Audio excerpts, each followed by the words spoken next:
நமக்கு எதாவது ஒரு விஷயத்த பார்க்கும்போது, ஏதாவது ஒண்ணு ஞாபகம் வரும் சொல்லுவோம்ல, அந்த மாதிரி தான். நேத்து வண்டி எடுக்கிறதுக்காக நாங்க போனோம். ஸோ போற வழியில என்னன்னா, அந்த குளம், வயல் இதெல்லாம் பார்க்கும்போது எனக்கு எங்க ஊர் ஞாபகம் வந்துருச்சு. ஸோ எங்க ஊர் எப்பவுமே இப்படி தான் இருக்கும். இத விட நல்லாயிருக்கும். ஆ என்னன்னா, இப்போ என் பொண்ணு 10த் வந்ததுலேருந்தே நாங்க ஊருக்கு போகவே இல்ல. போனாலும் ஸ்டே பண்ணுற மாதிரி போறதில்ல. போயிட்டு உடனே வர மாதிரி தான் வந்ததா ஃபங்க்ஷன். அப்படின்னா மட்டும் ரொம்ப இம்பார்ட்டன்ட் ஃபங்க்ஷன் தான் அதுவும் போறது. ஆ போகவே முடியல. இப்போ அவ 12த் வேற வந்துட்டாளா, எங்கேயும் நகர முடியல. லீவ்ல கூட நாங்க போகல. அவன் வேற டிஸ்ட்ரிக்ட் செலக்ட் ஆயிருந்தான்.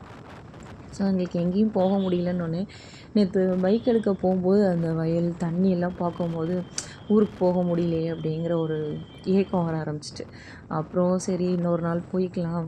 எப்படியும் எக்ஸாம் முடிச்சதுக்கு அப்புறம் தான் போ முடியும். சரி அப்போ பார்த்துக்கலாம் அப்படின்னு சொல்லி விட்டாச்சு. அம்மா, அப்பா இருக்கிற வரைக்கும் தானே நம்ம அங்க போக முடியும். அதுக்கப்புறம் அங்க போகலாம். ஏதோ விருந்தாளி மாதிரி இப்போவும் அப்படிதான் போறோம். பட் அப்போ இத விடயும் ரேரா தான் இருக்கும் போறதெல்லாம். சரி ஓகே லீவ் விட்டதுக்கப்புறம் பார்த்துக்கலாம் அப்படின்னு சொல்லிட்டு விட்டாச்சு. இது என்னன்னா நம்ம கல்லிடைக்குறிச்சி அந்த ஏரியா. அப்பா வந்து போலீஸா இருந்ததுனால என்னன்னா, எனக்கு நிரந்தரமா ஒரு ஃப்ரெண்ட்ஸ் கிடையாது. ஏன்னா ஒவ்வொரு ஊரும் ட்ரான்ஸ்ஃபர் ஆகிட்டே இருப்பாங்க. நாங்களும் ஒவ்வொரு வருஷமும் ஒவ்வொரு ஸ்கூல் போய்க்கிட்டே இருப்போம். இப்படி தான் இருந்துச்சு. ஒரே ஊர்ல இருந்து படிச்சோம் அப்படிங்கிறதுனால 7த்துக்கு அப்புறம் தான் ஒரே ஊர்ல இருந்து படிச்சோம். அதுக்கு முன்னாடி எல்லாமே வந்து சுத்திக்கிட்டே இருந்தோம். இந்த கல்றக்குறிச்சி ஏரியா எதுக்குன்னா, மணிமுத்தாறுல அப்பா வேலை பார்க்கும்போது, இங்கே தான் நாங்க ஒரு ஸ்கூல்ல படிச்சோம். அந்த ஸ்கூல் இப்போ இருக்கான்னு எனக்கு தெரியல. நான் எல்கேஜி அங்க தான் ஃபர்ஸ்ட்டு ஸ்கூல் போனேன். மகாத்மா காந்தி ஸ்கூல்ன்னு சொல்லிட்டு. இப்போ அந்த ஸ்கூல் இருக்கா? இல்லையா? என்னங்கிறதே எனக்கு தெரில. அங்க போகும்போது அந்த ஞாபகம் வந்துச்சு. ஸோ அப்போ அங்கேருந்து பஸ்ல கூட்டிட்டு வந்து விடுவாங்க. போலீஸ் பஸ் அந்த வேன்ல தான் வருவோம். வந்து விட்டுட்டு திரும்ப போவோம். அப்படியே அப்பா கூப்பிட வருவாங்க. இப்படி தான் இருந்துச்சு.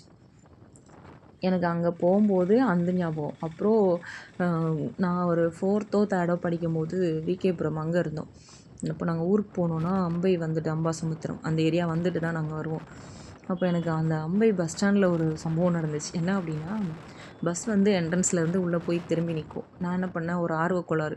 டக்குன்னு கடகடன்னு இறங்கிட்டேன். எங்க அப்பா, அம்மா இறங்க முன்னக்கூட்டியே நான் பஸ்ஸ விட்டு இறங்கிட்டேன். அந்த பஸ்ஸு உள்ள எங்க அப்பாவும், அம்மாவும் பிள்ளை கீழ இறங்கிட்டான்னு சொல்லிட்டு பஸ் எடுத்துட்டாங்க. அவங்களாலயும் இறங்க முடியல. சரி எப்படியும் பஸ் ஸ்டாண்ட் உள்ள போய் தானே நிக்கும் அப்படின்னு சொல்லிட்டு அவங்க வெயிட் பண்ணாங்க. நான் அந்த சைடு அப்போலாம் நெறைய கடை இருந்த மாரி இருந்தது. இப்ப என்னவோ பஸ் ஸ்டாண்ட் மாறுன மாரி இருக்கு. பார்த்துட்டு எனக்கு யாரும் இல்ல என்னைய விட்டுட்டு போயிட்டாங்கன்னு சொல்லிட்டு ஒரு நைட் டைம் ஒரு 7:00 இருக்கும். ஒரே அழுகை கடை கடையா போய் அழுதேன். அப்புறம் எங்க அப்பா என்ன புடிச்சு தேடி கூப்பிட்டதுக்கு அப்புறம் தான், "அப்பா நம்ம தொலைஞ்சு போகல" அப்படிங்கிற மாரி இருந்துச்சு. அப்புறம் நேத்து போய் வண்டி எடுத்தோனே இந்த வண்டி என்னடா வண்டி வண்டின்னு சொல்றான்னு நீங்க நினைக்கிறீங்க. பட் அது என்ன அப்படின்னா, பல வருஷமா ஒரு கனவு அப்படிங்கிற மாதிரி இருந்துச்சு. அந்த கனவு வந்து இப்போ தான் எனக்கு அ நிறைவேறின மாரி ஒரு சந்தோஷம். நம்ம அனாவசியமா எந்த விஷயத்துக்கும் செலவு பண்ணல.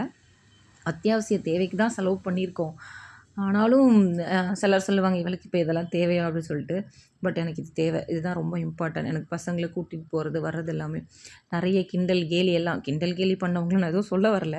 பட் அதனால தான் இன்னைக்கு அவங்களோட கிண்டல் தான் எனக்கு ஒரு மோட்டிவேஷனா இருந்து நான் புது வண்டி வாங்கியிருக்கேன்.